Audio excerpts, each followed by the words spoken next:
So, you've decided to homebrew a campaign and you're having a hard time figuring out how to actually go about doing some of the major parts of it. That's fine. No need to worry or sweat. After this episode of the podcast, hopefully you'll be able to write up the villain before your next session. This episode is going to be a little different because it won't be specifically geared towards Dungeons and Dragons. Instead, I'm going to just talk about writing villains in general so that this can be used as a tool by everyone. One thing to keep in mind when designing a villain is their motivation. Why do they do what they do, and how those motives act as a foil or indirect opposition of your protagonist. Greed, power, lust, envy. Hell, a villain can even be a villain just because he wants to be. A good example of this is the Joker in The Dark Knight. Bruce Wayne is struggling to figure out the Joker and why he does what he does, and he has a brief conversation with his butler Alfred, who offers some insight into what kind of villain the Joker truly is by giving one of the best pieces of dialogue in that movie. So let's stop and take a listen to what he has to say. Well, because he thought it was good sport, because some men aren't looking for anything logical, like money. They can't be bought, bullied, reasoned, or negotiated with. Some men just want to watch the world burn. Another thing to keep in mind is how passive or active you want your villain or villains to be. Passive villains tend to pose a threat that is recognizable, but at the same time doesn't demand the attention of your heroes just yet. Active villains will go and outright oppose whatever your hero is trying to do, and because they come at you with such an in-your-face attitude, they are almost always seen as the priority threat that has to be taken care of at this moment. And finally, it's often said that the most memorable villains are the ones who don't see themselves as a villain.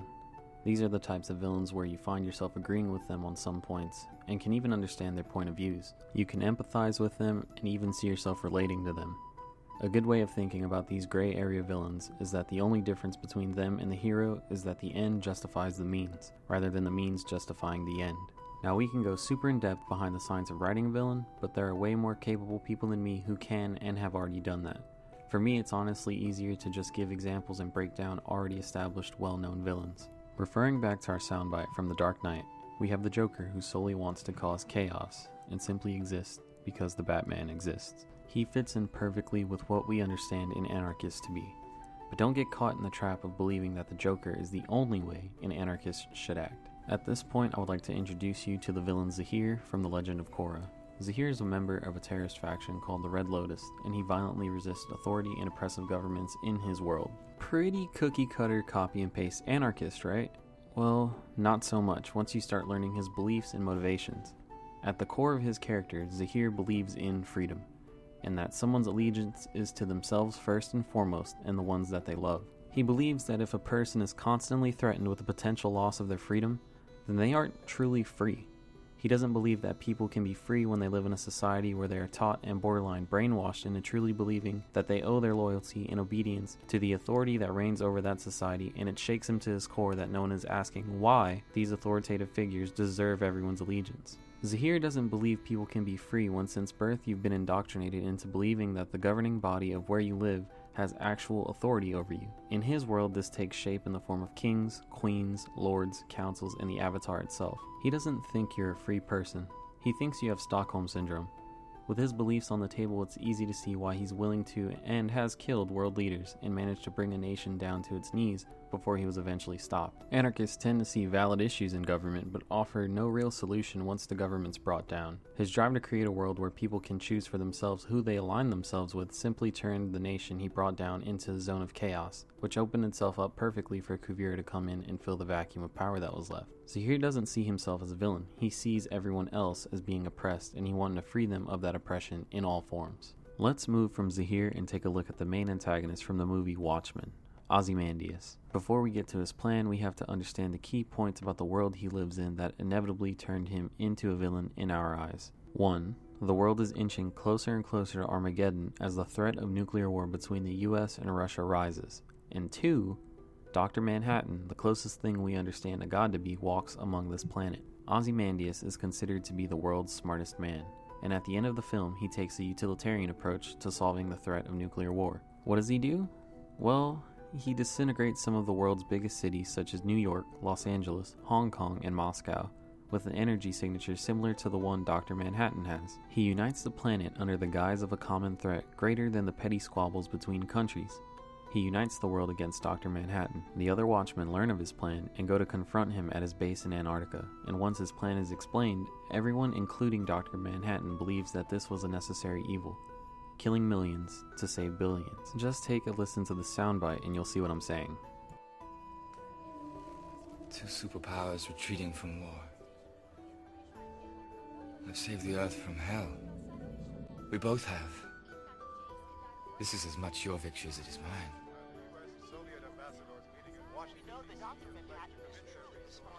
Now we can return. Do what we were meant to. You understand, don't you? Without condoning or condemning.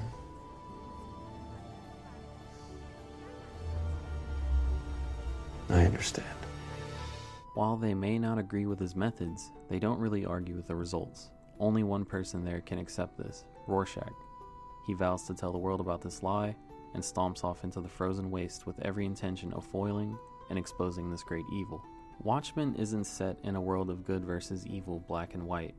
There are a lot of gray areas. Rorschach only sees the world in black and white through his idea of justice, and Dr. Manhattan eventually particleizes him, reducing him to a blood splatter in the snow. Ozymandias' plan goes off without a hitch, millions die, and the world is ushered into a state of false peace. Now, do all these villains have to be in this gray area where they strive for what they believe to be the greater good to be considered a well-written villain? Absolutely not. Which is why I'd like to introduce you to Ramsay Snow, aka Ramsay Bolton from Game of Thrones. Ramsay has no redeemable qualities as a villain. He exists as a force of pure evil in Westeros. He's sadistic, psychopathic, and extremely violent. He tortured and mutilated Theon Greyjoy regularly. He broke Theon's mind and reformed it into the passive servant Reek that we see in the show.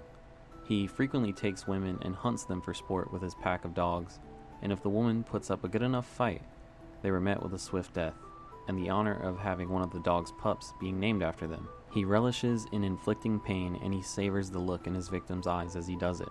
He doesn't have any reason for any of this other than it being good fun, and is quite simply pure evil personified, and has no remorse or regret for his actions. Also, keep in mind, villains don't have to have a grandiose plan for world domination.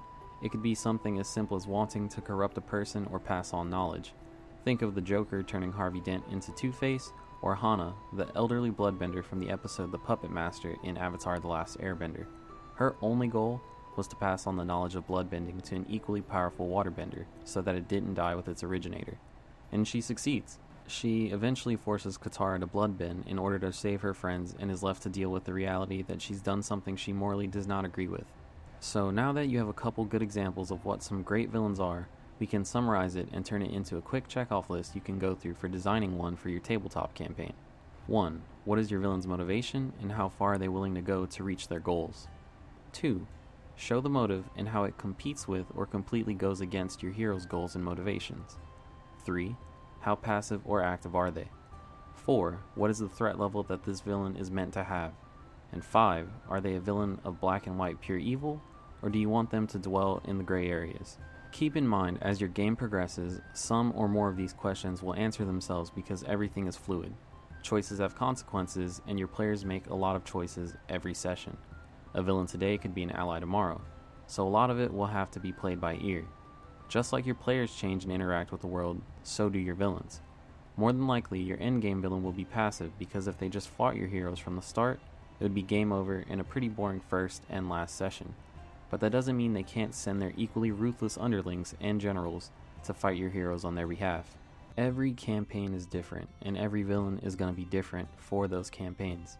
So do what you think is right and makes sense in your world that you're trying to make. I sincerely hope this episode could help you with writing the next villain in your game, or just writing a villain in general. Thank you for listening, share this podcast with your friends, and I hope you tune into the next one.